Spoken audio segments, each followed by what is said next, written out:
ലൈവില് ജിൻഡോയും സായി നിന്ന് സംസാരിക്കുന്നുണ്ട്. സായി വന്നതിന് ശേഷം കിച്ചൺ ഏരിയയിൽ നിന്നാണ് സംസാരിക്കുന്നത്. ആ സമയത്ത് ജിൻഡോ സായിയുടെ അടുത്ത് പറയുന്നുണ്ട്, ഈ കപ്പ് എനിക്കുള്ളതാണ്, എനിക്ക് തന്നെ അത് വേണം എന്ന് പറയുന്നുണ്ട്. അപ്പോൾ സായി പറഞ്ഞു, നിങ്ങൾ ആദ്യം മുതൽ ഇത് പറയുന്ന കാര്യമാണ്, നിങ്ങൾ ഈ ബിഗ് ബോസ് വീട്ടിൽ വന്ന അന്ന് മുതൽ ഇന്ന് വരെ ഈ ഒരു കാര്യം നിങ്ങൾ പറഞ്ഞുകൊണ്ടിരിക്കുന്നതാണ്. നിങ്ങൾക്ക് വേണമെങ്കിൽ നിങ്ങൾ എടുത്തോളൂ, അതിന് പ്രശ്നമൊന്നുമില്ല. പക്ഷേ ഇപ്പോൾ കുറച്ച് നാളായിട്ട് നിങ്ങളിവിടെ ഒന്നും ചെയ്യുന്നില്ല എന്നുള്ള രീതിയിൽ അവിടെ സായി പറയുന്നുണ്ട്. അപ്പോൾ ഇനിയിപ്പോൾ പ്രത്യേകിച്ച് ഒന്നും ചെയ്യാനുമില്ല, നിങ്ങൾക്ക് കിട്ടുകയാണെങ്കിൽ നിങ്ങൾ എടുത്തോളൂ, അതിലെന്താണ് ഇപ്പോൾ എന്ന് അവിടെ സായി സൂചിപ്പിക്കുന്നുണ്ട്. എന്തായാലും ജിൻഡോ പിന്നീട് പറയുന്നുണ്ട്, ഞാൻ ഒരുപാട് മത്സരങ്ങളിൽ പങ്കെടുത്തിട്ടുണ്ട്, ഒരുപാട് ട്രോഫികൾ എന്നെ തേടി എത്തിയിട്ടുണ്ട്, കിട്ടാത്തതുണ്ട്, ഒക്കെ ഉണ്ടായിട്ടുണ്ട് എന്ന് പറഞ്ഞു. അപ്പോൾ കിട്ടാത്തതിനെ കുറിച്ച് ഇവിടെ പറയണോ എന്ന് സായി ആ സമയത്ത് ചോദിക്കുന്നുണ്ട് ജിൻഡോൻ്റെ അടുത്ത്.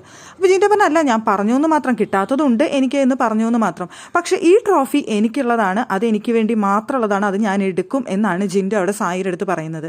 അത് പ്രേക്ഷകരിലേക്ക് എത്താൻ വേണ്ടിയിട്ടായിരിക്കണം എന്തായാലും ജിൻഡോ അത് പറഞ്ഞിട്ടുള്ളത്. ആ കപ്പ് എനിക്ക് തന്നെ വേണമെന്ന് അവിടെ ഉറപ്പിച്ച് പറയുന്നുണ്ട് ജിൻഡോയ്ക്ക് തന്നെ അത് കിട്ടുമെന്ന് 100% വിശ്വാസമുണ്ട് എന്നും ജിൻഡോ അവിടെ പറയുന്നുണ്ട് ലൈവിൽ.